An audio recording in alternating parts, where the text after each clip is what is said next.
sommes sur le campus agricole de Courcelles-Chaussy. Cet établissement regroupe une exploitation agricole de 200 hectares et donc nous sommes à proximité de la zone humide de démonstration. Ce parcours, il fait à peu près, on va dire, 1,20 km. Nous vous invitons bien sûr à explorer le reste de la zone humide en visitant les autres points du parcours.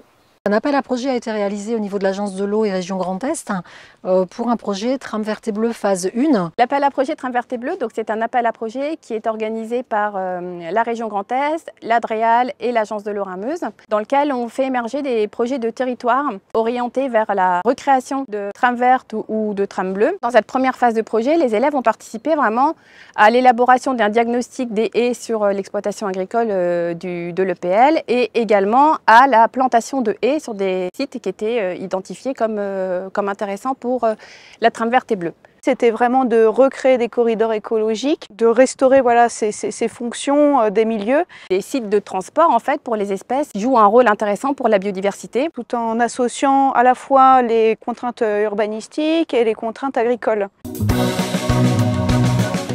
Le lycée a souhaité orienter son deuxième projet davantage vers les zones humides et les prairies. La communauté de communes a été lauréate de l'appel à projet Tram verte et bleu, un projet porté avec la Chambre d'agriculture et le lycée agricole. Les travaux ont été décidés dès l'origine avec le COPIL.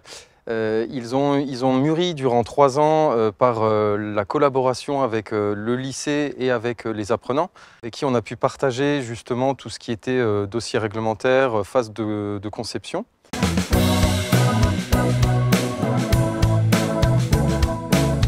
On a fait une soirée de débat sur la place des milieux humides en zone agricole et urbain. Je représente pour vous une zone humide. Donc est-ce que quelqu'un voudrait prendre la parole, s'il vous plaît? Alors moi je suis maraîchère bio à Inglange, du coup je suis maraîchère dans une zone humide. Donc quand je pense à zone humide, je pense à paire de bottes, voilà tout simplement. Marécage, présence de tourbes, la flore aussi qui est associée. Il y a un vrai travail de médiation qui est fait. En fait le lycée agricole c'est comme un mini-projet, un projet miniature ce qu'on peut mener à l'échelle du territoire en entier. C'est un exercice entre guillemets, un exercice avec la pratique concrète. Savoir mettre en commun avec tous les acteurs, faire comprendre qu'on est tous interdépendants de tout, que ce soit au niveau agricole, urbain et même environnemental par rapport aux cours d'eau et autres. Et c'est ça l'objectif final de ce projet. C'est travailler avec tous les acteurs, que ce soit les associations, les agriculteurs, les élus, les habitants. On fait beaucoup de sensibilisation auprès des élèves parce que c'est aussi les futurs aménageurs de demain.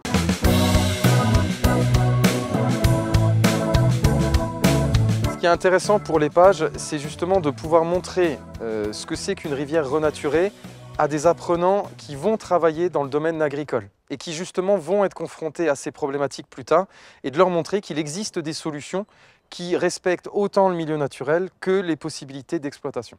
Donc on a construit cette mare dans le cadre du projet Tram verte et bleu, donc un projet national qui vise à la continuité écologique. Tout simplement de passer de la théorie à la pratique, que ce soit être tous ensemble à 60 dans une pièce, à chercher des idées, à réfléchir, à pouvoir parler, à échanger.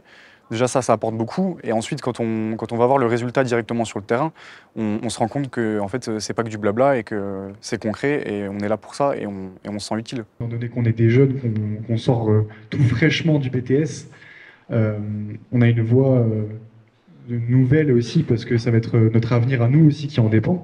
Les élèves et les étudiants qui ont pu bénéficier de tout cet accompagnement autour de la zone humide et des prairies vont pouvoir repartir avec différents points de vue. On espère que ces différents points de vue leur permettront de s'épanouir dans leur vie professionnelle et surtout de prendre en compte les différents enjeux autour de la préservation de l'herbe et des zones humides dans leur futur métier. La médiation sur un territoire, c'est vraiment hyper important pour lier à la fois les enjeux agricoles, les enjeux naturalistes et réfléchir vraiment aux aménagements de demain dans le cadre du changement climatique.